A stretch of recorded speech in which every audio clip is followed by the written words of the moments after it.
אהלן, חברי מפעל הפיס, וברוכים הבאים להפקה שבורה, הפקה השלישית בסדרה שלי, אחרי טווס ונרקיס. בא לי הפעם למקסם את הדבר הזה שנקרא תיאטרון, ולקחת את זה לחלל אחר שבו הקהל יכול להיות הרבה יותר מעורב. באופן טבעי זה הגיע פשוט למסיבות. אני גם ככה אוהב לעשות מוזיקה עם דניאל מגון שאנחנו עובדים כבר שנים ביחד, ושני שבתאי שמביימת את הדבר הזה, ובא לנו להרים את הווליום של המוזיקה והוויז'ואלס. אז זה הגיע פשוט למסיבה, וגם ככה אני אוהב להגיע לקהל ולהיכנס פנימה ולעשות קיר רביעי ולשבור אותו. פשוט הגענו לחיי הלילה. באופן טבעי גם קרה שהתרחבנו, והצטרפו אליי עוד להפקה הזאת, עוד יוצרים, יונתן מגון, אח של דניאל, שהוא גם בעצמו מוזיקאי מחונן, הוא שחקן, הוא מדובב, הוא פרפורמר בעצמו ועושה מוזיקה להצגות, וגם לא מזמן הוא עושה קורס די-ג'ייז, ככה שזה בא בול לתוך ההפקה הזאת.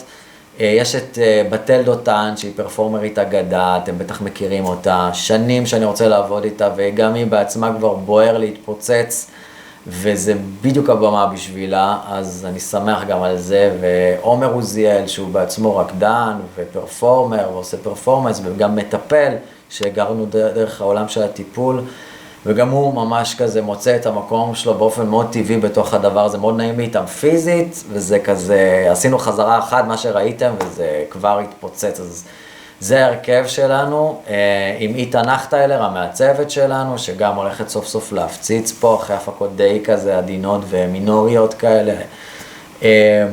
אני חושב שהיצירה הזאת היא מאוד רלוונטית עכשיו בתקופה הזאת, איכשהו מקבלת עוד יותר רלוונטיות, גם ככה הרגשתי את זה, אבל יש משהו בעולם הזה של חיי הלילה, שגם כמובן חטף מכה.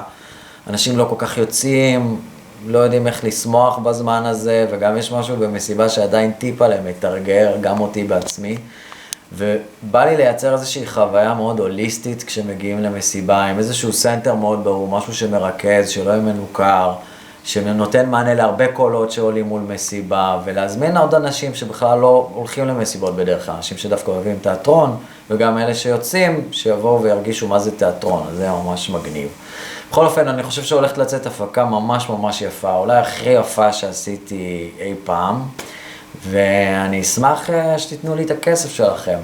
סליחה, אני אשמח לקבל את תמיכתכם.